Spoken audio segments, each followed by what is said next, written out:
yung bank secrecy law, meron ba exception? May exception, impeachment case, pero wala pa namang actual case kasi evaluative stage pa lang sila. Oh, correct. So, there is no impeachment complaint yet. There is no articles of impeachment yet filed in the Senate. Meaning, the word impeachment there, as an exception to the bank secrecy law, does not apply. Yun ang argument nyo, di ba? Yes, dapat sa Senate lang yun. Good day po sa lahat, si Fiscal EJ po ito. Hindi pa daw impeachment case kasi nasa House pa lang. Evaluative stage pa lang daw. Sounds technical, pero with all due respect, mali po ang basa. And here's why. Let's start with the law itself, yung bank secrecy law. The law states that bank deposits are confidential except in cases of impeachment. Take note, in cases of impeachment. Hindi sinabi na during Senate trial, hindi rin sinabi na after matransmit sa Senate. So the question is, kailan ba nagiging impeachment case? Dito pumapasok ang tamang basa sa word na case. In law, ang case hindi lang yan yung nasa trial na. A case actually refers to the entire process, from the moment it starts hanggang matapos. Ngayon, paano ba nagsisimula ang impeachment?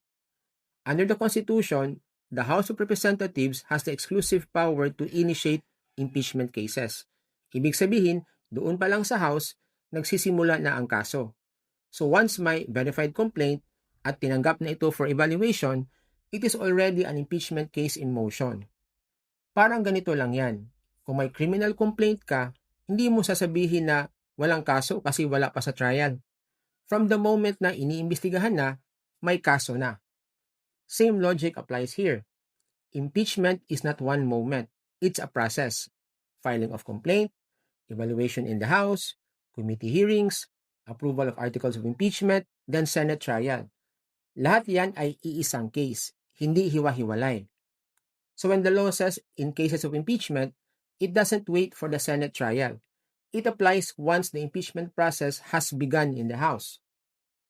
Again, yung sinasabi na evaluative stage pa lang kaya hindi pa impeachment case, that argument draws an artificial line that the law itself never made.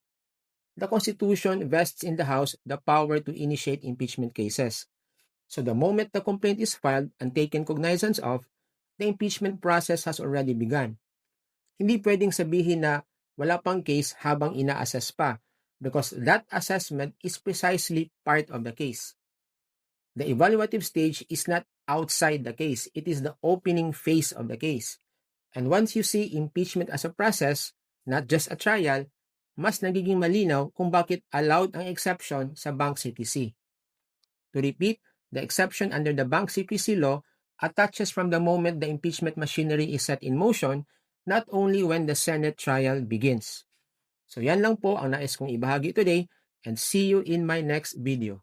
Maraming salamat po.